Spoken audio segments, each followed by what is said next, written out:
Hey everybody, this is Josh at musiclesson.com. Just wanted to post a video about the parts of the violin and the bow to give you guys a visual and audio representation of what this instrument is all about.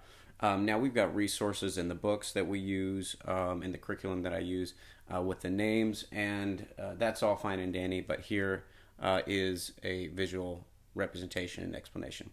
This is your violin bow, okay?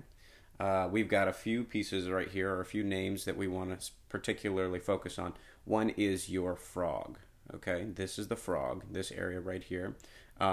Focus on the dot because you'll be using that as an indicator on which to place your second and third finger, or at least near the dot on the frog, so that you can have a place to go back to with that. Another thing is your grip. Okay, this is your grip right here. This is where you're going to place your first finger. Okay, later on we'll get into that, how to hold the bow later on in another video. This is the screw. Okay, and this is a metal ferrule. Okay, ferrule, that's how I pronounce it, maybe pronounced other ways. This is a metal ferrule. Okay, I use that to coordinate slightly varied grip for Suzuki students. I put the tip of the thumb right here for that, and we'll talk about that more later. This is the bow stick right here. Okay, this is the bow stick. This is the tip of the bow. Okay, this is the bow hair right here. This is the bow hair. Now we do not touch the bow hair, or we touch it as little as possible, because any oil or dirt that is on our hands and our fingers will get onto the bow hair, and it may cause problems with our rosin, which is a very important part of the bowing sound making process on the violin. Okay, so that's the bow. Let's go ahead and take a look at the violin itself.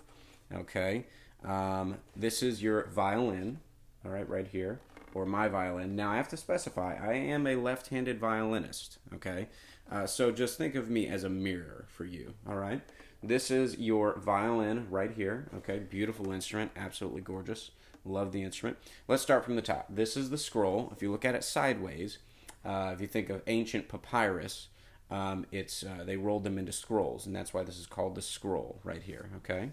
Very beautiful. A little factoid. The predecessor to the violin, which is believed to have come out of ancient Mongolia, they were horse tribes, and they carved horse heads into what is now today the scroll. A little factoid there. These are pegs. Each one corresponds to a specific string, E, A, D, or G. Okay, this is the peg box inside here. This right here is the nut. Okay, that is the nut right there at the top of the fingerboard. It is technically not attached to the fingerboard normally. Normally it is a piece in and of itself, but it flows right into the fingerboard, so it's hard to tell the difference between the two. And it's not necessary to know if you're just starting out. Only when you become a luthier should you really care about that, or when you're aiming to become a luthier. Now, this is the fingerboard right here. It's made of a piece of black ebony wood, okay?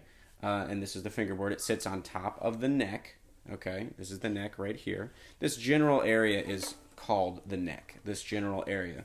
But this specifically back here is the neck, as it is the wood that holds the fingerboard in place.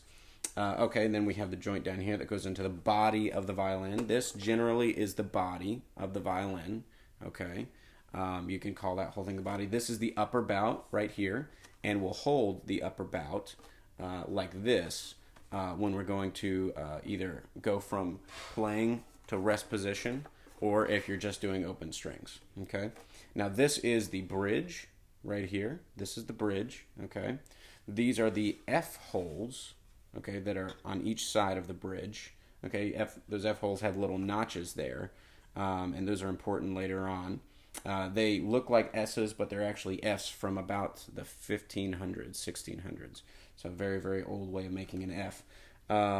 These are the fine tuners. Now, on certain violins, you'll have multiple fine tuners. As you get more advanced in your playing, you'll start losing some fine tuners, and you'll just go down to the E string having a fine tuner. Okay. These are the strings. Okay, this is the G, D, A, and E. Okay, like that. Now, you've got the chin rest right here. Self-explanatory, right, where you put your chin. This is the tailpiece right here. Okay, and that holds pretty much the whole kit and caboodle together. and that is held together by the button. Okay, so the button holds that in place as well. You'll find some varying names for certain things on here. It's important to know the names of the violin, of the parts of the violin, but some people have different names, and that's not the end of the world, okay? But on most curriculum, you'll find that to be called the button or the end pin or something like that, although the end pin is technically different on a cello or an upright bass. This is the shoulder rest, okay?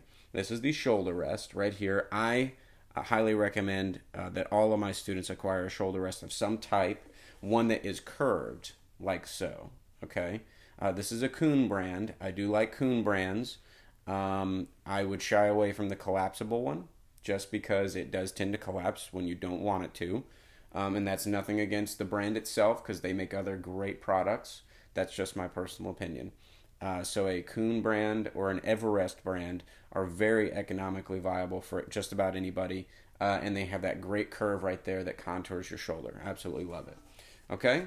And this is the back of the violin in general. Okay? The back of the violin. A lot of violins have a nice, gorgeous flame on it. And you can see a little bit of that right here. It's almost iridescent. No, it is iridescent. If you look at it certain ways with the light, and I'm sure you can see just a little bit of that right there. But yeah, very, very beautiful. If you can get a nice flamed back. But at any point, at any rate, those are all the parts of the violin. And I think that's enough for us for today, for right now. And I hope that helped you out. And I'll see you guys soon.